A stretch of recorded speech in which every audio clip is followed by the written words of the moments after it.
What's going on, everybody? It's Mason Roach here from Mason Sonar Services. It's a beautiful March morning. Wish I was fishing. Went yesterday afternoon. It was amazing, so I'm ready to get back out there. But we got to knock out these customers' boats first. That's the most important. We got a Blue Wave in the house today. We are installing an HDS Live 12 on this boat, just one unit. Keeping it simple. Feels good to be keeping it simple because we've been knocking out some pretty big jobs. 3 to 5 units. So this is gonna be a nice little chill install. So I'm excited for that.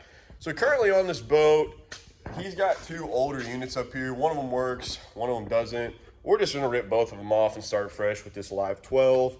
That way he can get some good images, side scan, down scan, things that he currently doesn't have. So we're gonna do that. We're also gonna upload our Lake Conroe master chip to this boat onto the Lowrance. So if you're wondering what that is, I went out and actually grabbed Lake Conroe, Sam Rayburn, and Lake Somerville and made an SD card that has brush piles, rock piles, spawning areas, all that stuff. You can check that out on the website. The link is in the description if you'd like to purchase. Currently on sale at the moment. So we're gonna get started. First thing I'm gonna do is get all this stuff off. First thing I like to do on a boat is just remove old equipment. That way it's not in the way. I don't wanna be trying to install my stuff while I got old stuff in the way. So we're gonna go ahead and knock that out, and then we will do another update soon. Thanks, guys.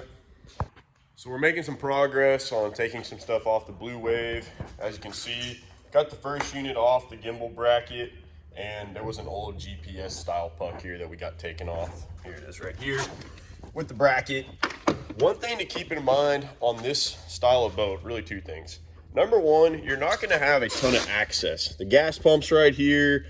Getting to this wiring is not necessarily the easiest, so you do need to plan that out accordingly and find a way to make sure that you can get everything out cleanly and not just start ripping wires, because we get a lot of people that try to do this on their own and they start ripping stuff because they get frustrated. They're trying to get it out. You're going to cause damage. You could potentially unplug something else that you don't know where it's at. Take your time, plan it out, do it right, and it'll come out clean. Another thing, just a quick tip. If you have a center console style boat and you have this window, do not take this window off necessarily when you are trying to mount your new bracket for your new unit.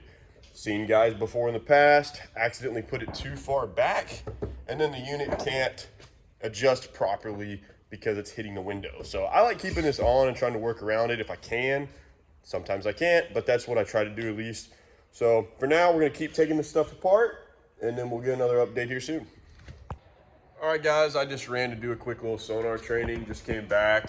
As you can see, got that knocked out, all cleaned up, looks good. Noah's back here doing the transducer right now, getting it done, properly mounted. What's going on, guys? The ones that were previously on here were kind of mounted like a little too low, so we're raising this one up higher, siliconing up all the holes. That way we don't have any water coming in or anything like that.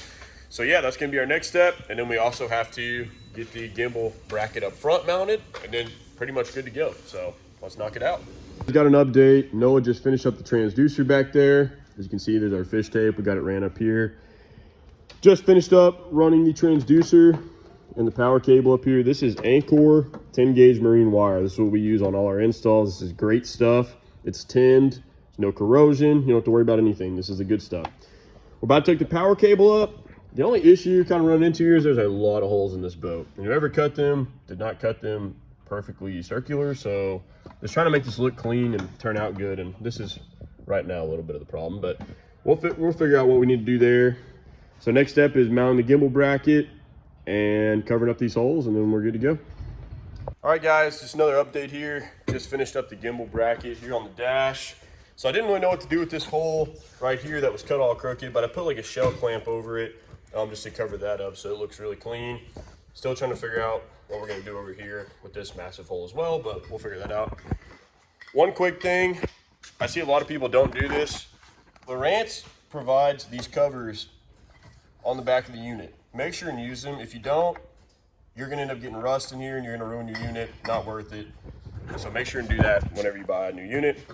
So next, we're gonna hook the power up in the back, and then this boat is complete.